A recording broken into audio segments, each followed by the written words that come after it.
What is up? Welcome into this Tuesday episode of Pushing the Pile, brought to you by FanDuel Sportsbook. Make every moment more.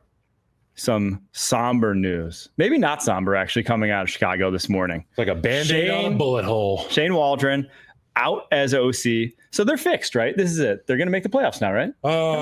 No, they've been cooked. They needed to make changes in the last 48 hours. They didn't. This is a Band-Aid. This is what we call a Band-Aid in the business. This is a cover your ass situation where it's like, well, we did something. We made a change. And it's obvious to me that the change has got to be more wholesale than this. I think it starts at the top. And I've been complaining about Eberflus, the messaging, the lack of inspiration from the top of this football team. And yeah, I mean, the OC hasn't been great at all. I mean, Waldron had 2 or 3 weeks where I said he's getting better. And then they have a bye week. And what happens after a bye week? You're supposed to get even better than that, right? And they've gotten way worse. Fire Shane Waldron. It's going to be Thomas Brown calling the plays. I don't know. What's your thoughts, Mike? I think this is what Chris Carter warned the rookies about at that one rookie symposium. This is the fall guy that you got to have if you're a head coach. That's right. Because, I mean, truly it is a top-down from just what you've heard, you know, whether it's the Tyreek Stevens thing, whether it's DJ Moore's comments, like the vibe in the building is not going to war with this coaching staff, right? They are, whether it's, and that starts up top, right? That starts with Matt Eberflus. So this is a classic, this guy goes first so that I don't have to go mid-season. The most important position on your staff outside of the head coach is your coordinator, particularly your offensive coordinator, particularly if you have a first-year guy, a number one pick. Yes. They obviously didn't get it right. And you know what? I heard the interview from CHGO. That's Adam Hogue and the guys in Chicago. They do a fantastic job. There were a bunch of guys that were in the building when I was there as a player. So I followed them as media members. Now they have their own media company. They did an interview with Jackson Smith and Jigba last year. And he essentially just said, good luck. You know, right. JSN, what do you think about the new hiring with Shane Waldron? And he kind of just good luck and smirked. It was a bad hire. I tried not to pay attention to that, and I thought maybe it was just a disgruntled employee in Seattle. But it's obvious to me that this guy, the writing was on the wall for Shane Waldron. Well, here's why it's a bad hire is because you never should have let Matt Eberflus have this year in the first place. You knew it was after last year that he was probably not the guy, right? That he was probably not a upper echelon head coach in the NFL. You just saw that with how the last season went, right? Even early on was a disaster. And yeah, they saved it a little at the end. But I think that the problem that this, that you're in right now started when you didn't fire Eberflus because you weren't going to get the pick of the litter at OC with a possible lame duck head coach. You just weren't. That was the problem in and of itself right there. And then after that, it's like,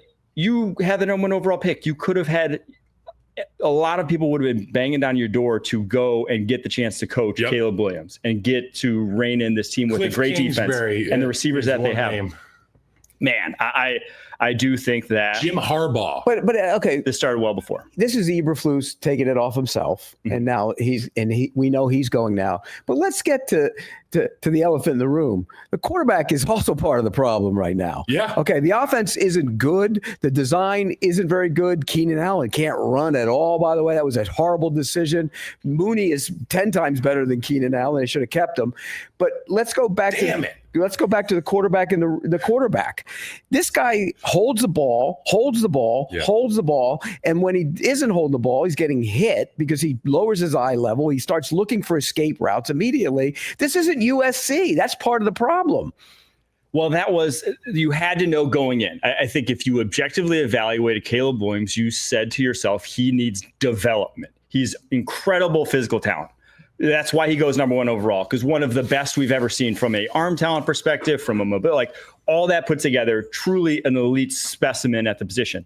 But you'd be lying to yourself if you said he didn't need serious development quarterback. Yes. position. It's like there's a reason they sent Luke Skywalker to that foggy planet to meet with the little green guy. It's because he needed guidance. I never watched Star Wars. Well, Star Wars, there's a guy named Luke Skywalker. Can you believe that? I've never watched one Star Wars movie in my life. A lot of talent, and there are probably other guys in the galaxy who are more experienced, a la Bo Nix, a la Jaden Daniels. You can kind of have a good coach. You don't need the best coach in the world to get those guys to come along. But in Caleb Williams' case, which is you needed Obi-Wan Kenobi. The tip of the iceberg. We need somebody to mine that thing down, clean up that diamond, and let Caleb Williams be himself. He's playing tentative, to your point.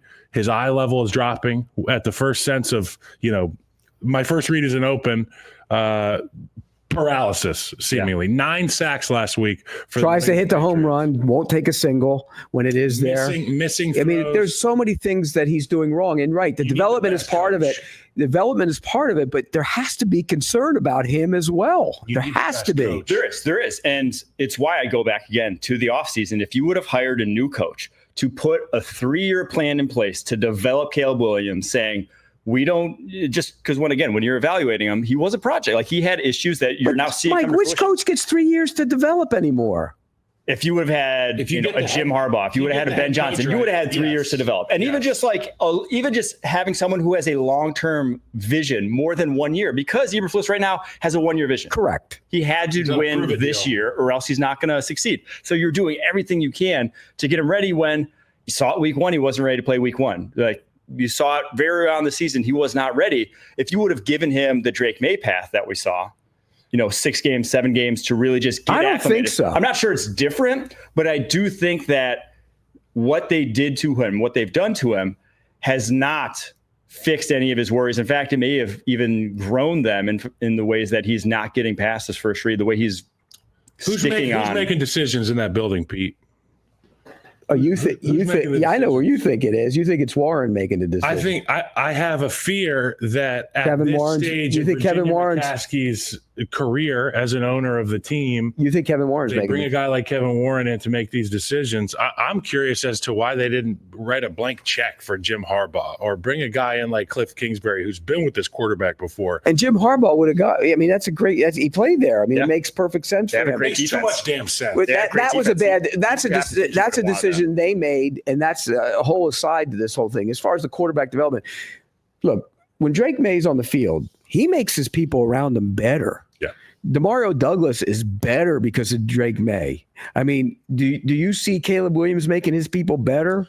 No. And fairness to him, backup tackles. Okay, I get it. They were the backup tackles. There's a lot of bad O-line play all across the league. Yeah, the Patriots any good on the offensive line? Just dealing with it, though. Are the Patriots any good on the offensive line? No. And so I think that's part of the problem I have with Caleb Williams right now. He doesn't make anybody else better. He's making them worse, and that's an issue. Now, you can talk about development and everything, but the focal point right now needs. Remember, it's the greatest situation ever for a rookie quarterback to go into.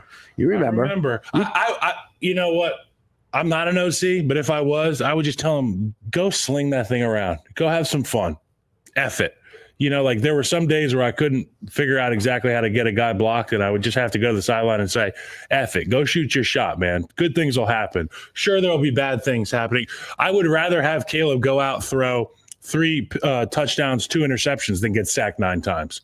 Because if you're what I said last week. If you're sitting back there getting sacked 9 times, it tells me that I don't want to use the word afraid because I'm not in his head, but you are concerned with doing something wrong, as opposed to going out there and cutting it loose and letting throw the moon balls. They make quarterbacks look good. And he is at his best. He's letting it fly. He's letting it rip. He's being creative. He's taking chances. When he's not, that's when they're at their worst.